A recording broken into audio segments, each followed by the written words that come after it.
LPU ప్లేస్మెంట్ల రికార్డులు సృష్టిస్తోంది. Final year student 2.5 కోట్ల ప్యాకేజ్ పొందుతున్నారు. 1700 మందికి పైగా LPU స్టూడెంట్స్ 10 లక్షల నుంచి 2.5 కోట్ల ప్యాకేజెస్ పొందారు.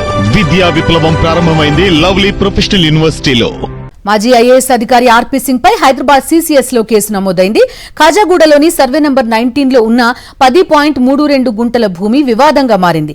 కమర్షియల్ కాంప్లెక్స్ కోసం ఐ టవర్ నిర్మాణ సంస్థతో గతంలో ఆర్పీ సింగ్ ఒప్పందం కుదుర్చుకున్నారు.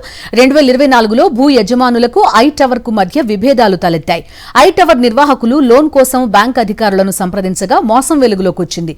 లోన్ రాకపోవడం, కమర్షియల్ కాంప్లెక్స్ పూర్తి చేయకపోవడంతో 700 మంది మోసపోయారు. కేసు నమోదు చేసి దర్యాప్తు చేస్తున్న సీసీఎస్ పోలీసులు ఆర్పీ సింగ్ ను అదుపులోకి తీసుకున్నారు.